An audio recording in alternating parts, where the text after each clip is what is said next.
Manoj day, যিনি অল্প দিনেই চ্যানেল গ্রো করে ফেলেছে, সমস্ত ইউটিউবার থেকে তাদের সবথেকে চ্যানেল গ্রো করেছে। তো আমি 4-5টা ইউটিউবারকে দেখাচ্ছি, দেখুন এদের থেকেও মনোজ ডে কিন্তু তাড়াতাড়ি ইউটিউব চ্যানেলে ভাইরাল হয়ে গেছেন। 10 থেকে 20K সাবস্ক্রাইবারে প্রথম কমপ্লিট করে, ঠিক আছে।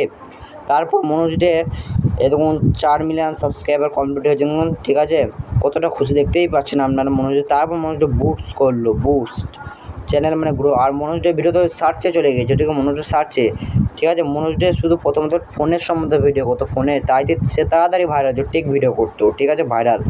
এবং 50K সাবস্ক্রাইবার কমপ্লিট করার পরে তিনি আরও গ্রো করতে চাইলেন, গ্রো হতে থাকলেন, ঠিক আছে, থামাথামের সিন থাকলো না, গ্রো হতে থাকলেন। একটা সময় দেখুন ভিডিও দেখেছেন, ভিডিও কোয়ালিটি কতটা খারাপ, তারপরে দেখুন এই ইউটিউবার দেখুন ফেল মেরে, ঠিক আছে, কতটা দেখুন ভিডিও কোয়ালিটি, থাম্বনেল কতটা ভালো করছে। এখন সবাই মানে ইউটিউব গ্রো ভিডিও করতো, আর মনোজ শুধু ইউটিউব সম্বন্ধে মানে ইউটিউব সাবস্ক্রাইবার কমপ্লিট করে এসব ভিডিও মানে মনোজ ডে বানাতো শুধু। আর মনোজ ডে কিন্তু খারাপ ভিডিও বানাতো, তাও ইউটিউবে অ্যাকসেপ্ট করে ভাইরাল করে দিত, ঠিক আছে। মনোজ ডের এটাই পার্সোনালিটি ছিল। আর মনোজ ডের ভিডিওটা আপনি দেখতেই পাচ্ছেন, প্রথমত থাম্বনেলও ভালো ছিল, তাও কিন্তু ভাইরাল হয়েছিল, কারণ উনি মোবাইলে ভিডিও করতে করতে উনি সিলভার প্লে বাটন পেয়ে গেল, ঠিক আছে। দেখুন সিলভার প্লে বাটন 3টে না 2টো পেয়েছে, আইপ্যাড সমস্ত কিছু কিনেছে।